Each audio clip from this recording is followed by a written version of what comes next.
কি অবস্থায় তিনি এসেছিলেন, বিশ্ব তখন কেমন করে তাকে গ্রহণ করার জন্য প্রস্তুতি নিয়েছিল। গোটা পৃথিবী ছিল ঝঞ্ঝা বিক্ষুব্ধ, মনে হচ্ছিল বৃষ্টির অভাবে গোটা পৃথিবী যেন মরু প্রান্তরে পরিণত হয়েছে। গাছের পাতাগুলো পড়ে গিয়ে ঝরে গিয়েছিল, ডালাগুলো মরে গিয়েছিল, নিষ্প্রাণ হচ্ছিল সবুজ শ্যামল পৃথিবী। অপেক্ষা ছিল দুফোঁটা বৃষ্টির। গোটা মানবতা ছিল ধ্বংসের দ্বার প্রান্তে। একটা মহামানবের আবির্ভাব খুব বেশি প্রয়োজন অনুভব হচ্ছিল সবার কাছে। গোটা মানবতা হাহাকার করছিল, তিনি কখন আসবেন, তিনি কবে আসবেন, তিনি কখন আমাদের অন্ধকার থেকে আলোতে নিয়ে আসবেন, অমানিসার মাঝে তিনি কখন চতুর্দশী পূর্ণিমার চাঁদ হয়ে হাসবেন। অপেক্ষার প্রহর যেন গুনতেছিল, রাত পোহাচ্ছিল না, সময় যাচ্ছিল খুব ধীর গতিতে। আল্লাহ তাবারক ওয়া তাআলা ঘোষণা দিয়ে দিলেন, পাঠিয়ে দিলেন তাকে, আর তিনি আসলেন হেরার রশ্মি নিয়ে এই মানবতার মাঝে মানুষের চারিত্রিক উৎকর্ষতার জন্যে। তিনি আসলেন, তিনি দেখলেন, তিনি মানুষের মাঝে বিচরণ করলেন, হৃদয়ে আন্দোলন তৈরি করলেন, তিনি গড়ে দিলেন ভেঙে পড়া সেই প্রাসাদগুলোকে তিনি নতুন করে আবার ফাউন্ডেশন দিলেন। তিনি মানবতার উচ্চ শিখরে নিয়ে গেলেন সেই প্রাসাদগুলোকে। তিনি তিল তিল করে আবার জানিয়ে দিলেন একেই মানুষ বলে। কেমন করে তা সম্ভব হয়েছিল? যেমন করে আল্লাহ তাকে পরিচয় করিয়ে দিয়েছিলেন, তাকে পাঠানোর সময় আল্লাহ তাবারক ওয়া তাআলা তার পরিচয় তুলে ধরেছিলেন এমন করে, ওয়ামা আরসালনাকা ইল্লা রাহমাতাল লিল আলামিন। তিনি তো সেই যিনি গোটা জগৎবাসীর জন্য রহমত। আর এই রহমতের ধারাটা কেমন ছিল, কুরআনুল কারীমে অন্য জায়গায় আরও সুন্দর করে তিনি ব্যাখ্যা বিস্তৃত সহকারে বলে দিলেন, ফাবিমা রাহমাতিন মিনাল্লাহি লিনতা লাহুম ওয়ালাউ কুনতা ফাজ্জান গালিজাল কলব লানফাদ্দু মিন হাওলিক ফা'ফু আনহুম ওয়াস্তাগফির লাহুম ওয়াশাবিরহুম ফিল আমর ফাইজা আযামতা ফাতাওয়াক্কাল আলাল্লাহ ইন্নাল্লাহা ইউহিব্বুল মুতাওয়াক্কিলিন। তিনি আসলেন, ক্ষমা করে দিলেন। তিনি ক্ষমা চাইলেন মানুষের পক্ষ হয়ে মহান প্রভুর কাছে। তিনি সবাইকে নিয়ে পরামর্শের ভিত্তিতে সুন্দর এক সমাজ বিনির্মাণে তিনি ভূমিকা রাখলেন। তিনি প্রত্যাখ্যাত হলেন তার জন্মভূমি থেকে, যেখানে তার জন্ম, তার শৈশব, তার কৈশোর, তার তারুণ্য, তার যৌবন, যেখানে তার বিবাহ, তার নিজের বাড়ি, তার শ্বশুর বাড়ি, মেয়ে বিয়ে দিলেন যে অঞ্চলে, সব কিছু তার নারীর টান যেখানে, বন্ধন যেখানে সুদৃঢ়, মানুষগুলো তাকে তাড়িয়ে বেড়ালো। তিনি আকুতি করলেন, বুঝাতে চাইলেন আমি তোমাদের জন্যই এসেছিলাম, তাকে থাকতে দেওয়া হলো না। মহান প্রভুর নির্দেশে তিনি তার মাতৃভূমিকে ছেড়ে চলে যাওয়া লাগলো মদিনায়। বন্ধুগণ, তিনি কেমন করে বিশ্ব জয় করলেন? তিনি যেমন করে বিশ্ব জয় করেছেন, মনে রাখবেন একটা মানুষের কথা, তার কর্ম দেখার আগে মানুষ তার সূরত দেখে। সূরত এক বিশাল ইফেক্টিভ বিষয়। প্রথম দর্শনেই যাকে মনে ধরে যায় তার কথাগুলো হৃদয়ে গ্রাহী হয়। তিনি তেমনই ছিলেন। যদি আমি জানতে চাই কেমন ছিলেন আমার নবী, তিনি ছিলেন মধ্যম আকৃতির একজন মানুষ। তিনি না ছিলেন লম্বা, না ছিলেন খাটো। অবাক বিস্ময়ে মানুষ তাকিয়ে দেখত। লক্ষ মানুষের মাঝে তিনি যখন দাঁড়াতেন, হাজার হাজার লম্বা মানুষের মাঝেও এই মাঝারি আকৃতির মানুষটি যখন দাঁড়াতেন, অবাক বিস্ময়ে মানুষ তাকিয়ে দেখত। সবার উপরে তার মাথা মোবারক দেখা যায়। সবাইকে পেছনে ফেলে, সবাইকে নিচে ফেলে তার মাথা মোবারক সবার উপরে দেখা যায়। তার চুলগুলো ছিল হালকা হালকা কোঁকড়ানো। তৈল দিয়ে কখনো বা চুলগুলো যখন আঁচড়াতেন, অবাক বিস্ময়ে মানুষ তাকিয়ে দেখত। মনে হতো চুলের মাঝে যেন মৃদুমন্দ ঢেউ দেখা যায়। কপাল ছিল তার চওড়া, ভ্রুগুলো ছিল তার জোড়া ভ্রু, তার চোখের পাতাগুলো ছিল গোলাপি রঙের এক একটা পাপড়ির মতো। কখনো বা যখন তিনি চোখের পলক ফেলতেন, অবাক বিস্ময়ে মানুষ তাকিয়ে দেখত। মনে হতো মৃদুমন্দ বাতাসে ফুটন্ত গোলাপের এক একটা পাপড়ি যেন দোল খাচ্ছে। তার চোখের সাদা অংশ ছিল রক্তিমাভ সাদা, কালো অংশ ছিল তার কৃষ্ণ কালো। কখনো বা যখন তিনি চোখের পলক ফেলতেন, মানুষগুলো অবাক বিস্ময়ে তার দিকে তাকিয়ে থাকতেন। তার নাক ছিল খাড়া, নাকের ছিদ্রগুলো ছিল ছোট ছোট, আর ঠোঁটগুলো ছিল তার গোলাপি রঙের। ঠোঁটের উপরেই ছিল তার চিকন সুরগোফ। তিনি কখনো বা যখন মুচকি হাসতেন, গোলাপি রঙের ঠোঁটগুলো যখন একটু ক্যাপে উঠত আর ফাঁক হয়ে যেত মৃদু, আর মাঝের দাঁতটা যখন বের হয়ে যেত, অবাক বিস্ময়ে মানুষ তাকিয়ে দেখত, মনে হতো গোটা পৃথিবীতে যেন বিজলি চমকিয়েছে। এ ছিল তার সৌন্দর্যের আধার। তিনি কখনো বা যদি হেঁটে যেতেন কোনো মেঠু পথে, মরুপ্রান্তর দিয়ে তিনি যখন হেঁটে যেতেন, মানুষগুলো তার পেছনে পেছনে হাঁটত। 1 মাস পরে কোনো এক সাহাবা যখন ওই পথে আবার আসতেন, ওই পথের ওই জনপদের মানুষগুলোর কাছে জানতে চাইতেন, এ পথ কি মারিয়েছেন আমার নবী? কখনো কি এ পথে হেঁটে গেছেন আমার নবীজি? অবাক বিশ্বে ওরা জানতে চাইতো, তুমি কেমন করে বুঝলে? তিনি তো 1 মাস আগে এই পথে হেঁটে গেছেন। সাহাবা চোখের পানি ছেড়ে দিয়ে বলতেন, 1 মাস আগে আমার নবী হেঁটে গেছেন, আজও যেন এই পথে আমার নবীর গায়ের জান্নাতি গন্ধ পাওয়া যায়। এ নবী যখন প্রচণ্ড রোদের মাঝে খরতাপে ঘেমে যেতেন, কপালে যখন মুক্তার দানার মতো ঘামগুলো জমে যেত, আস্তে করে তিনি তার বিবিদের ঘরে, আমাদের মায়েদের ঘরে যখন যেতেন, মায়েরা তাকিয়ে দেখতেন কপালের মাঝে মুক্তোর দানার মতো ঘাম জমে আছে, যেন সোনার মাঝে সোহাগা। মায়েরা বলতেন, চুপটি করে আপনি একটু বসবেন দয়া করে।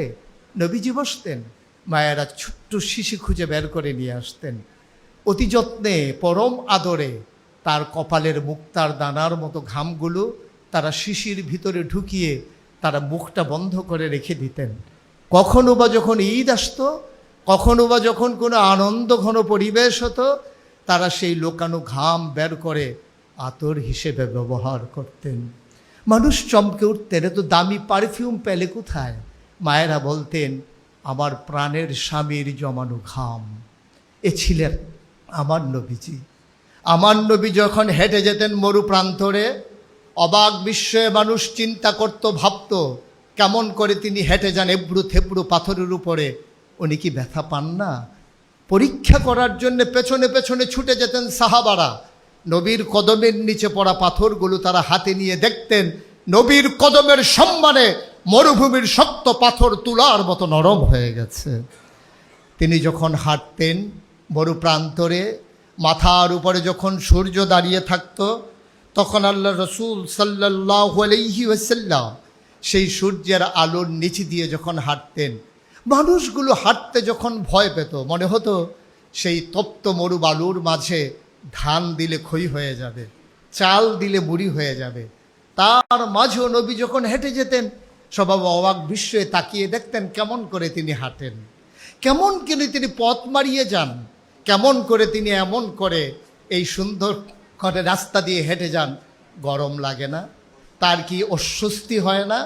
সবাই উপরের দিকে তাকিয়ে দেখত, মেঘমালা আমার নবীর মাথার উপরে ছায়া দিয়ে দিয়ে এগিয়ে যায়। এ ছিলেন আমার নবী। এ নবী কেমন ছিলেন? এটা ছিল বাহ্যিক অবয়ব।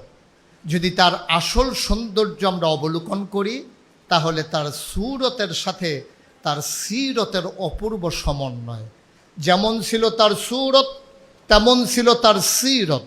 এই নবী করিম সাল্লাল্লাহু আলাইহি ওয়াসাল্লাম, তাকে আল্লাহ তাবারক ওয়া তাআলা তিল তিল করে পরিপূর্ণ মানব অবয়ব দিয়ে মনুষ্যত্বের বিকাশ ঘটিয়ে পশু প্রবৃত্তির দমন করে কুপ্রবৃত্তিগুলোকে তার মাঝ থেকে সরিয়ে দিয়ে সুকুমার ভিত্তি লালন করানোর মাধ্যমে গোটা বিশ্বের মানুষের মাঝে তাকে ঘোষণা দিয়ে দিলেন, তিনিই হচ্ছেন সেরা মানব। তিনি ইমামুল মুরসালিন, তিনি খাতামান নবিয়্যিন, তিনি রাহমাতুল লিল আলামিন, তিনি আকে নামদার, তাজদারে মদিনা, মোহাম্মদ মুস্তফা আহম্মদ মুজতবা, নবী মোহাম্মদুর রাসূলুল্লাহ সাল্লাল্লাহু আলাইহি ওয়াসাল্লাম। কি ছিল না তার মাঝে? সাহাবাই কিরাম মাঝে মাঝে তার জীবন সম্পর্কে জানতে চাইতেন, সে তো অনেক দিন আগের কথা না, মাত্র ১৫০০ বছর আগের কথা।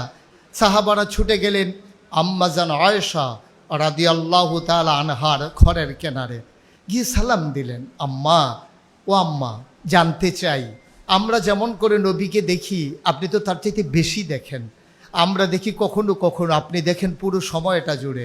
আম্মা, আপনি কি বলে দেবেন আমার নবীজি কেমন মানুষ ছিলেন? তিনি চমকে উঠলেন, তিনি থমকে দাঁড়ালেন, তিনি আশ্চর্যান্বিত হয়ে বলতে চাইলেন, তোমরা কি কোরআন পড়ো না? তোমাদের কাছে কি কোরআন নাই?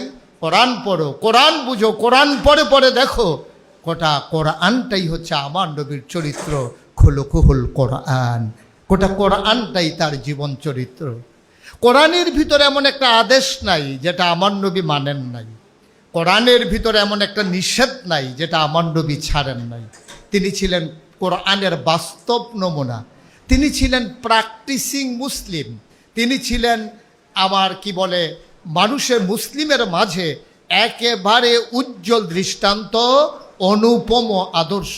তিনি নবী মুহাম্মদুর রাসূলুল্লাহ সাল্লাল্লাহু আলাইহি ওয়াসাল্লাম। অনেক সময় আমাদের কথাগুলো সুন্দর হয়, আমাদের কাজগুলো সুন্দর হয়ে ওঠে না। অনেক সময় বাংলাদেশের বড় বড় গোটা পৃথিবীর যারা মনীষী অতিবাহিত হয়েছেন, তাদের কথা যত সুন্দর, তাদের জীবন চরিত্র তত সুন্দর না। গোটা পৃথিবীর মাঝে আমার নবী কেন সেরা? তার কথা যেমন, তার কাজও তেমন। নবীর জীবন থেকে যদি আমরা এভাবে নেই যে উনি যেমন করে কথা বলেছিলেন, প্রতিটি জীবন তার বাস্তবায়িত করে দিয়েছিলেন তার জীবনের মাধ্যমে। আসুন আমরাও সবাই মিলে ওইভাবে নিজেদের জীবনকে সাজিয়ে নেই, রাঙিয়ে নেই, যেমন করে আল্লাহ তাবারক ওয়া তাআলা তার বান্দাদেরকে দেখতে চান। তিনি ছিলেন অনুপম আদর্শ, তিনি ছিলেন মডেল, তিনি ছিলেন উসওয়াতুন হাসানা, তিনি ছিলেন আইডল।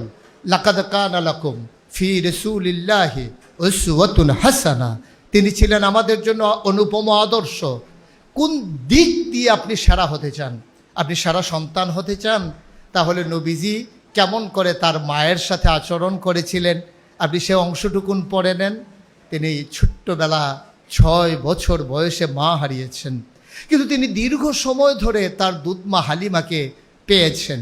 দুধমা হালিমার সাথে নবী যেমন আচরণ করেছেন, আপনি জন্ম দেয়া মায়ের সাথে যদি তেমন আচরণ করেন, গোটা পৃথিবীর মানুষ বলবে এ মানুষটা পৃথিবীর সেরা সন্তান। আপনি সেরা বাবা হতে চান? তাহলে আল্লাহ রসুল সাল্লাল্লাহু আলাইহি ওয়াসাল্লাম জয়নব, রুকেয়া, উম্মে কুলসুম, ফাতেমা রাদিয়াল্লাহু তাআলা আনহুন্না, তাদের সাথে যেমন ব্যবহার করেছিলেন, আপনিও আপনার কন্যা সন্তানের সাথে তেমন ব্যবহার করেন, আপনি হয়ে যাবেন গোটা পৃথিবীর সেরা বাবা। যেদিন আমাদের আম্মা খাদিজা রাদিয়াল্লাহু তাআলা আনহাকে হারিয়ে ফেললেন, বিবি ফাতেমা রাদিয়াল্লাহু তাআলা আনহা অঝরে কাঁদছিলেন। আল্লাহ রসুল সাল্লাল্লাহু আলাইহি ওয়াসাল্লাম তাকে জড়িয়ে ধরে বলেছিলেন, তিনি বলেছিলেন, বাবা, মা তো দুনিয়াতে নাই। কে বলেছে মা নাই? আমি তোমার বাবা, আমি তোমার মা। বিশ্বনবী, মানবতার নবী, গোটা বিশ্বকে রাঙ্গানোর জন্য যার স্বপ্ন, তিনি যখন ঘরে যেতেন ছোট্ট মেয়েকে কাছে টেনে তিনি গোসল করিয়ে দিতেন, চুলগুলো আছড়িয়ে লাল ফিতা বেঁধে দিতেন তার চুলের মাঝে, পায়ের উপরে বালিশ রেখে তাকে দুল পাড়িয়ে পাড়িয়ে ঘুম পাড়াতেন। পরবর্তীতে আম্মাজান আয়েশা বলেন, নবীর কন্যাদের মাঝে ফাতেমার মতো হুবহু নবীর চরিত্রে চরিত্রবান, নবীর মতো দেখতে শুনতে কাজে কর্মে ফাতেমার মতো আমরা আর কাউকে পাই নাই। হবে নিবা না কেন?